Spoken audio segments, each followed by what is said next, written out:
Hello friends, स्वागत है आपका हमारे YouTube channel MP sky academy में। आज के इस वीडियो में हम ये जो कहानी है दोपहर का भोजन, इस पर बने जो भी प्रश्न हैं उनको जानेंगे, उनका उत्तर कैसे लिखा जाएगा। दोपहर का भोजन जो कि अमरकांत द्वारा लिखित है ये कहानी। इन तीनों में से कोई भी प्रश्न पूछे आपको यही आंसर लिखना है। जैसे पहला प्रश्न दिया हुआ है, दोपहर का भोजन कहानी के प्रतिपाद्य पर प्रकाश डालिए, या दोपहर का भोजन कहानी का सारांश लिखिए, या दोपहर का भोजन कहानी की भाषा शैली। तो इसमें आपको उत्तर जो लिखना है वो हम बताते हैं। सबसे पहले आपको शुरुआत करनी है। अमरकांत नई कहानी के कहानीकार हैं। अमरकांत को प्रेमचंद की परंपरा का कहानीकार माना जाता है। अमरकांत की पकड़ मध्यम वर्ग पर काफ़ी मजबूत ही थी, इसलिए उनकी कहानियों का विषय मध्यम वर्गीय से जुड़ी ही थी। प्रस्तुत कहानी मध्यम वर्गीय परिवार की आर्थिक स्थितियों से उत्पन्न विपन्नता को संवेदनशीलता को चित्रित करती है। अभावग्रस्त, यहाँ से पैराग्राफ चेंज करके लिखेंगे।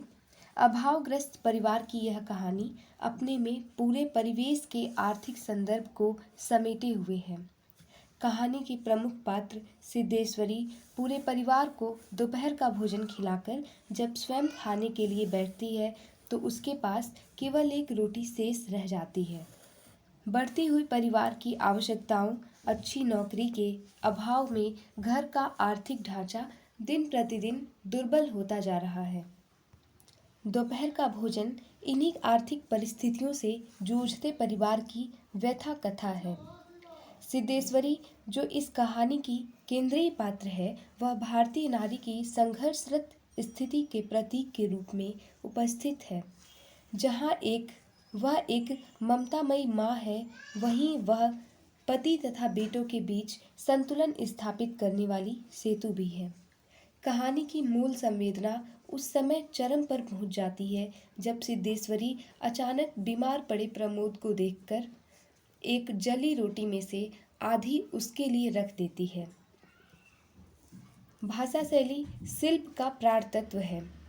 दोपहर का भोजन कहानी में अमरकांत ने चलती भाषा के शब्द उर्दू, अंग्रेजी एवं देसी शब्दों का प्रयोग खूब किया है, जिससे भाषा में ध्वन्यात्मकता आ गई है।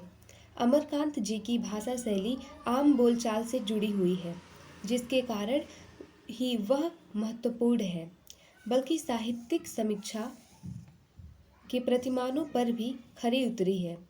चित्रण की सजीवता,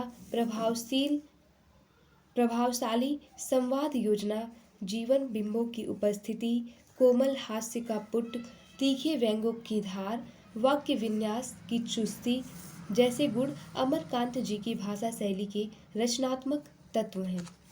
लास्ट में आपको लिखना है, यह कहानी शिल्प के स्तर पर बहुत खरी उतरती है।